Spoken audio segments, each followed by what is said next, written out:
Knowing the key metrics in your business is essential in driving consistent, predictable growth. In this video, we're going to walk through the 7 key SaaS metrics that you need to know to allow your business to grow profitably and sustainably. Let's do it!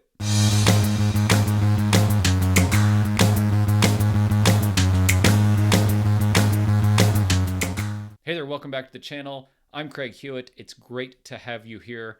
If this is your first time, just a little bit of background on me. SaaS founder, my company Castos has grown from zero to kind of millions of dollars of ARR. Did this bootstrapped, raised some money, now profitable again. And on this channel, I share insights, tactics, strategies for you to grow your SaaS business more profitably, more sanely, and faster. And in this video, we're going to talk through the 7 key SaaS metrics that you need to pay attention to. I look at every day, and I talk with every single one of my one-on-one SaaS growth coaching clients to evaluate how they're doing. How is their business? How healthy is the growth that they're experiencing or that they're going after? Okay, let's dive in. First metric is MRR, right? This is the North Star. Everything eventually leads back to this. It should be pretty obvious, right? The beauty of SaaS is its monthly recurring revenue. You get paid by these clients every month or every year, and MRR, monthly recurring revenue, or ARR if you're large enough, is really what everything leads back to in the end. So looking at MRR ultimately is the kind of end result of a lot of these other inputs that we'll talk about. Okay, now let's go upstream a little bit from MRR and talk about leads or trials, right? How many opportunities do you have to sell to potential customers? I'll talk about Castos here for a bit. We're a pretty self-serve, product-led growth kind of model. Folks come to the website, sign up for 14-day trial, hopefully get a lot of value, want to continue with their podcast, and convert from there. But for us, trials is this kind of upstream metric that we look at for like, hey, how much potential do we have to affect MRR later on, assuming that these folks convert? So trials is the number for us. If you're running more of a sales-led customer acquisition motion, then it's probably things like leads or demos booked. So what is the interaction you have with a customer where they can experience the value and benefit of your product that you then could potentially convert them to a customer later? So either leads or trials is the next one. Okay, so now we have someone in a trial or we have them on a call. We want to think about what's the ratio of those trials or calls to closed deals. And for us, again, this is the trial to paid conversion ratio. How many new trials do we get in a month and how many of those are turning into paying customers? How many sales calls do you book in a month and how many of those close? So just some kind of very rough benchmarks. If you're doing the product-led growth kind of free trial model and you're asking for credit card up front, shout out to Rob Walling for these metrics, you want to shoot for somewhere around 60 to 70%. So 60 to 70% of the people that sign up for your product in a free trial mode and give you credit card up front should turn into paying customers. If you're not asking for credit card up front, somewhere like 5 to 10, 15 maybe percent of those folks will upgrade to a paid plan afterwards. On the sales-led motion, I think it has a lot to do with how well qualified the leads and the bookings and the demos are that you have, right? How good a fit, how closely aligned to your ideal customer persona. We've talked about ICP a lot on this channel, but how closely aligned are these folks that are getting on your calendar to the exact perfect fit type customer that you can deliver the most value to? So I don't want to give a number here, but you probably want to be closing at least 50% of the calls that you're getting on. So sales call, demo, whatever you want to call it.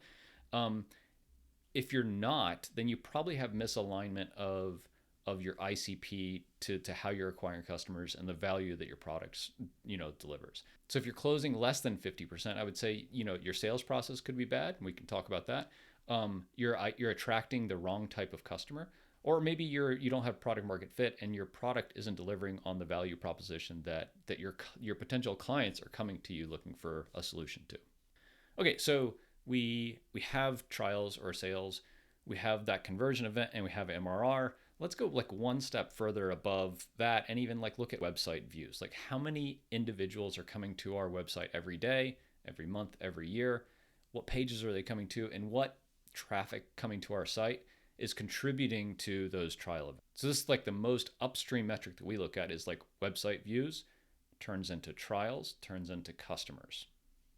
Okay, great. So we talked about how we get new clients. Now, the beauty of SaaS is those folks hopefully stay around for a really long time and pay us a bunch of money and get a ton of value. And this is where we talk about retention. Retention in the SaaS world is all about churn. There's a lot of ways to measure churn. The way I like to look at it is net revenue churn, because I think it's the most true number. But we're going to break down net revenue churn into a couple of different components here as well. So within net revenue churn, there's four different aspects to it. There's new MRR, right? How many new people came in and started you paying you money this month? How many people reactivated? So reactivation MRR. How many people upgraded? So they were on a plan and they upgraded because of usage or feature gating or something like that. Similarly, how many people downgraded? And then how many people left entirely? So five different things, right? New business, reactivations, upgrades, downgrades, and churn, like just absolutely canceling. And even within like the last one, there's delinquent churn, like their credit card was bad or they canceled. Okay, so churn, pretty complicated number. There's a lot that goes into it. If you want to really go deep on churn, check out some of the content by Patrick Campbell or our friends at Churnkey, churnkey.co. They have a ton of kind of product knowledge experience all around churn. Really great resources there. Okay, so talked about getting customers, talked about how long they're staying. Let's talk a little more specifically in dollar amounts about how much a customer is worth to the business. And there's two things that kind of relate to churn around this, and those are average revenue per user or average revenue per account, I think is a more appropriate term for this. So ARPA, ARPA, average revenue per account, and lifetime value is the other side. So average revenue per account is, on average, in a month, what is the average amount of money you get from a client or from an account? And then extrapolate that out and say, over time, how much is the average customer going to pay us? So ARPA is on a monthly basis. Lifetime value is over the lifetime of this client with me, how much are they paying our company? So these are the metrics that I look at to say, hey, how good are we doing? And there's a lot of benchmarks, and we'll link to some benchmark studies either done by kind of like Rob Walling, the MicroConf Tiny Seed crowd, or just like venture capital. I think the thing with these benchmarks is you got to take some of these with a grain of salt, right? Because your business is different than every other business out there. So while we like to look at benchmarks just to get a rough idea, we talked about trial to paid conversion with a credit card, 60 to 70%. But like, it might be that you get a handful of trials a month, and that number probably should be higher because you hopefully have like really highly qualified people coming to your site.